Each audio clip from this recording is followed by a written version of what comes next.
Ok, alors comment contribuer à l'ascension ou à la chute d'une célébrité? Comment trouver la mascotte la plus judicieuse pour sa marque? Ou encore, comment vendre une île qui, sur le papier, n'est pas très sexy? C'est ce qu'on va voir aujourd'hui dans ton live Smart Learn. Si tu n'es pas encore abonné à cette chaîne, sache qu'ici, tous les jours, 7 jours sur 7, je te fais des lives pour ensemble améliorer ta connaissance, ta culture générale dans tout ce qui concerne de près ou de loin à la communication pharmaceutique. Et dans cette petite série, on regarde ensemble les plus grands concepts qui ont émergé dans la communication, dans la publicité, et puis tous ces hommes qui ont, dans l'ombre, œuvré à complètement chambouler la communication du XXe siècle. C'est comme ça que l'on va voir en fait les plus grands communicants de l'histoire contemporaine, manipulateurs, faiseurs d'opinion, tout ce que tu veux. Toujours est-il qu'aujourd'hui on va s'attaquer au célèbre David Ogilvy. Alors, il est surnommé le pape de la publicité moderne, le Einstein de la publicité. Tu vas comprendre pourquoi. Parce que il a une approche qui est très particulière et très innovante, qui va consister à la fois à mêler la recherche scientifique avec sa créativité. Et ça va faire qu'il va rapidement gagner le titre de l'un des pères du marketing digital du XXIe siècle.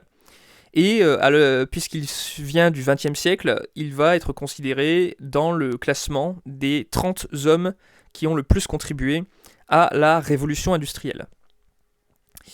Voilà pour cette petite intro. Avant de passer à 3 inventions qu'il va réaliser, je te propose de me rejoindre sur mon canal Telegram privé, dont le lien s'affiche dans la description de cette vidéo. Et tu pourras avoir accès gratuitement, au même titre que mes plus fidèles abonnés, à mes contenus surprises, mes meilleurs partages, mes plans secrets. Tout ça, c'est dans mon canal privé Telegram. On y va alors pour les grandes inventions de Ogilvy. Et je t'ai noté que finalement Ogilvy, c'est quelqu'un qui lit beaucoup. Il lit les publicitaires de l'époque que sont Capl, Hopkins, Rudolph. Et de ça, il va développer l'approche de ce qu'on appellerait le story appeal. Le story appeal, c'est créer une histoire qui fait appel à la curiosité du lecteur. Je m'explique. Avant, dans les publicités, on n'avait pas forcément de mascotte. La marque, elle était assez abstraite pour beaucoup de personnes. Et puis un jour, la marque Hathaway de chemise qui va venir contacter Ogilvy va lui demander quelque chose pour augmenter ses ventes et pour vendre ce fameux stock de chemises. Ce à quoi Ogilvy va réfléchir et va tester littéralement 18 éléments différenciants selon lui, et voir auprès d'un panel de testeurs quel est celui qui les a le plus marqués. Il va conclure que c'est le cache-œil, et il va en faire le Hathawayman. Hathawayman, c'est un homme, si tu regardes dans les vieilles publicités, très chic, habillé avec une chemise Hathaway, et naturellement qui porte un bandeau, un cache-œil qui va le rendre d'emblée mémorisable auprès de toute la population américaine.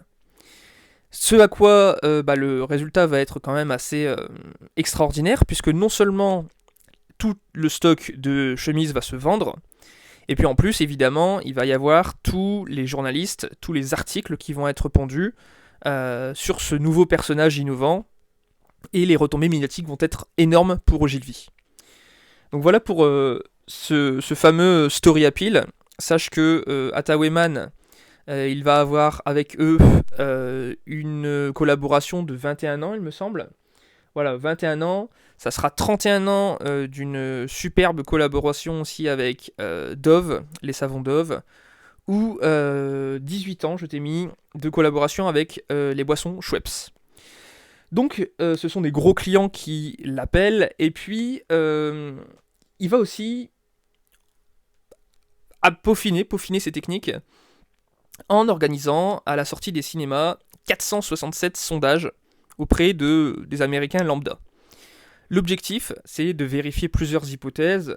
Autrement dit, est-ce que la popularité d'une star a un effet sur la vente des tickets ?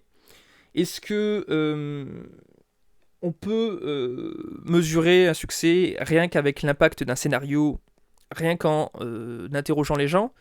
Et est-ce que le titre a un impact sur le nombre de sorties? Et si oui, à combien de pourcents on peut le prédire? Autrement dit, avec toutes ces questions, non seulement son goût de la recherche, plus ses habitudes très peaufinées, ses connaissances très peaufinées sur les habitudes américaines, eh bien il va devenir vraiment très dangereux, même pour tous ses concurrents, puisqu'on va le surnommer la Gestapo de Gallup, et à lui seul, Ogilvy sera capable de prédire le succès d'un film avant même que le tournage ait débuté. Donc c'est comme ça que des stars vont monter et d'autres vont voir leur projet mourir dans l'œuf. Donc voilà pour ces approches. C'est aussi finalement Ogilvy, je t'ai noté, la capacité à carrément rendre un nouveau lieu en tendance. C'est-à-dire que on a d'abord les États-Unis qui ont fait appel à lui pour promouvoir le tourisme de masse venant d'Europe. Et il va largement y contribuer en faisant augmenter de 25% les touristes français, les Anglais, les Allemands. Et comment il va s'y prendre? Tout simplement, il va être beaucoup plus explicite. C'est-à-dire que dans l'imaginaire européen, partir aux États-Unis, ça coûte super cher. Et bien lui, il va promouvoir des séjours en affichant largement des petits prix. C'est ensuite finalement l'île de Porto Rico qui va faire appel à ses services. Et Porto Rico à l'époque, c'est pas grand chose. Comment il va s'y prendre pour faire venir en masse les touristes? Il va d'abord commencer par le commencement en appâtant les industriels. Il va arguer de tous les avantages fiscaux, ce à quoi ça va être un grand succès puisque on va avoir 14 000 courriers avec une réponse favorable. Et puis il va lancer sa campagne avec le slogan Porto Rico, une île en renaissance. Donc pourquoi il va faire ça? Parce que Ogilvy considère que quand tu veux mettre en lumière, promouvoir quelque chose, les gens ont forcément, de par le bouche à oreille, plus ou moins une idée de base, avec des stéréotypes. Et là, tu as deux choix. Soit ces stéréotypes sont plutôt bons et tu les renforces, soit ils sont mauvais et tu vas créer de nouveaux stéréotypes.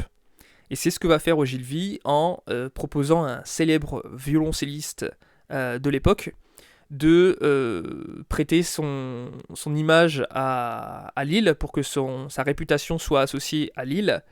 Il va le faire venir sur l'île, il va créer un festival de musique, et puis c'est en créant tous ces événements que cette petite île va devenir une vraie tendance auprès des Américains. Voilà pour ça. On va voir dans le prochain épisode comment, concrètement, quels sont les différents procédés avec lesquels Ogilvy va permettre ce qu'on appellerait un peu l'ancêtre du référencement. Toutes les méthodes utilisées actuellement pour apporter une preuve de crédibilité, c'est Ogilvy qui les a créées, et on va voir qu'est-ce qu'il a découvert dans le prochain épisode. En attendant, tu peux me retrouver dans mon canal Telegram tout de suite, ou tu peux me rejoindre dans le prochain live Smart Learn sur Ogilvy, et je te dis à très bientôt.